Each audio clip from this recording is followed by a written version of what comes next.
Assalamualaikum warahmatullahi wabarakatuh. Kami dari kelompok 2 dari kelas 10 MIPA 6 akan mempresentasikan materi tentang sifat-sifat fungsi. Sebelumnya kami akan perkenalkan masing-masing dari diri kami. Saya Ilham Insan Nur Azizi, absen 11. Saya Balgi Sabrina Aulia, absen 4. Saya Monavia Duluresa, absen 7. Saya Faila Zara Putri Ramadhani, absen 9. Saya Dwi Sulistiarini, absen 6. Sekian perkenalan dari kami dan kita lanjut ke materinya. Kami dari kelompok 2 dari kelas 10 MIPA 6 akan menjelaskan materi tentang sifat-sifat fungsi. Yang pertama ada fungsi surjektif atau fungsi onto. Fungsi F memetakan himpunan A ke himpunan B dikatakan fungsi surjektif jika setiap elemen di kodomain memiliki pasangan atau range di domain. Simpelnya adalah surjektif itu ketika range dari suatu fungsi juga sebagai kodomain dari suatu fungsi. Kita lihat himpunan ini. Ada himpunan A dan B. A anggotanya 1, 2, 3, dan 4. B anggotanya A, B, dan C. 1 berpasangan dengan A, 2 berpasangan dengan B, 3 berpasangan dengan C, dan 4 berpasangan dengan C. Di sini kodomainnya anggotanya adalah A, B, dan C. Dan anggota kodomain tersebut semuanya merupakan range dari fungsi ini. Sehingga surjektif itu simpelnya ketika kodomain tidak ada yang jomblo. Tidak ada yang tidak memiliki pasangan di A. Dan tidak ada yang tidak memiliki pasangan. Jadi ini adalah fungsi surjektif. Nah, coba kita lihat perbedaan dua fungsi berikut. Di fungsi yang pertama, kita lihat kodomainnya, lihat ini. Semua memiliki pasangan di A. Tidak ada yang jomblo, sehingga fungsi tersebut adalah fungsi surjektif. Bedakan dengan fungsi yang ini. Kita lihat kodomainnya ini, D ini. Ini tidak memiliki pasangan. Jadi ini bukan fungsi surjektif. Fungsi F memetakan himpunan A ke himpunan B akan dikatakan injektif jika untuk sebarang A1 dan A2 elemen himpunan A dengan A1 tidak sama dengan A2, maka akan berlaku fungsi A1 tidak sama dengan fungsi A2. Kita lihat fungsi berikut, ada himpunan A dan himpunan B. Himpunan A anggotanya 1, 2, 3, dan 4. Himpunan B anggotanya A, B, C, dan D. 1 berpasangan dengan A, 2 berpasangan dengan B, 3 berpasangan dengan D, dan 4 berpasangan dengan C. Nah, kita misalkan saja 1 sebagai A1 dan 2 sebagai A2. Ketika A1 tidak sama dengan A2, maka fungsi mereka juga tidak akan sama. Di sini 1 memiliki fungsi A dan 2 memiliki fungsi B. Mereka memiliki input atau domain yang berbeda, sehingga mereka juga memiliki output atau range yang berbeda juga. Maka fungsi tersebut adalah fungsi injektif. Secara sederhananya, fungsi F memetakan himpunan A ke himpunan B akan dikatakan injektif jika setiap anggota domain yang berbeda memiliki pasangan yang berbeda juga di kodomain. Kita lihat perbedaan dua fungsi ini. Yang ini domain yang berbeda memiliki pasangan yang berbeda juga. 1 berpasangan dengan A, 2 berpasangan dengan B, 3 berpasangan dengan C, dan 4 berpasangan dengan D.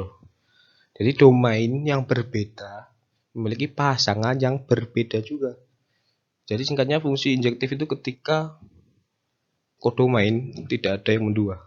Maka itu disebut fungsi injektif. Nah, bedakan dengan yang ini. Yang ini A memiliki dua pasangan, 1 dan 2. Nah, ini tidak memenuhi kaidah fungsi injektif, berarti ini bukan fungsi injektif. Yang selanjutnya ada fungsi bijektif atau korespondensi satu-satu. Fungsi F memetakan himpunan A ke himpunan B akan dikatakan bijektif ketika himpunan tersebut bersifat surjektif dan juga injektif dalam satu waktu. Sehingga jika ada suatu fungsi yang bersifat surjektif dan injektif secara bersamaan, maka dia akan disebut bijektif. Kita lihat contohnya. Ada himpunan A dan B. A anggotanya 1, 2, 3. B anggotanya A, B, dan C. 1 berpasangan dengan A, 2 berpasangan dengan C, 3 berpasangan dengan B. Nah, ini kodomain tidak ada yang mendua. Masing-masing pasangannya A pasangannya 1, B pasangannya 3, C pasangannya 2. Jadi ini adalah fungsi injektif. Dan di sini juga tidak ada yang jomblo, semua memiliki pasangan. Sehingga ini juga merupakan fungsi surjektif.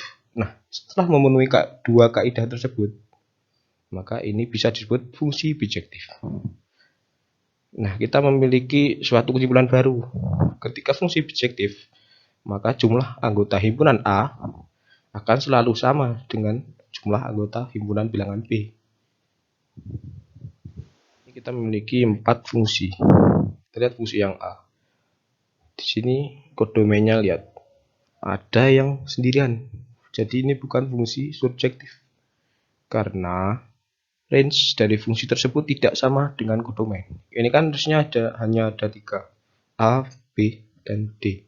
Sedangkan kodomainnya ada 4, A, B, C, dan D. Sehingga ini bukan fungsi surjektif. Nah, kita lihat ini, apakah ada yang mendua dari kodomain? Tidak ada. Jadi ini fungsi injektif. Nah, karena tidak memenuhi salah satu kaidah surjektif, maka ini juga bukan fungsi bijektif. Nah, kalau yang ini kita lihat, semua di sini memiliki pasangan kodomainnya. A berpasangan dengan 1, B berpasangan dengan 2 dan 3.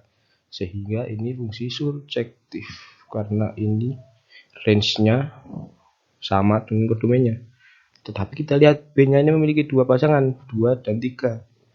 Nah, karena ini ada yang mendua, berarti ini bukan fungsi injektif. Nah, karena ada salah satu kaidah yang tidak dipenuhi, maka ini bukan fungsi bijektif. Kalau untuk fungsi yang C, ini A berpasangan 2 sekaligus. Nah, berarti ini bukan fungsi injektif karena ada kodomain yang berpasangan dengan 2 domain. Nah, ini yang C ada yang jomblo ini, kodomain yang ini.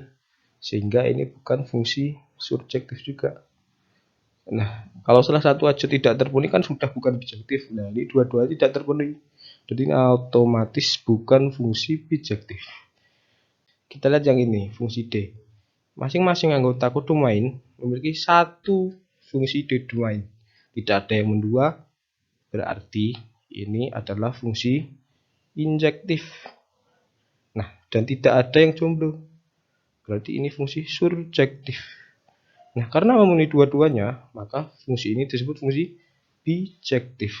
Nah, sehingga fungsi yang bijektif hanyalah fungsi yang do.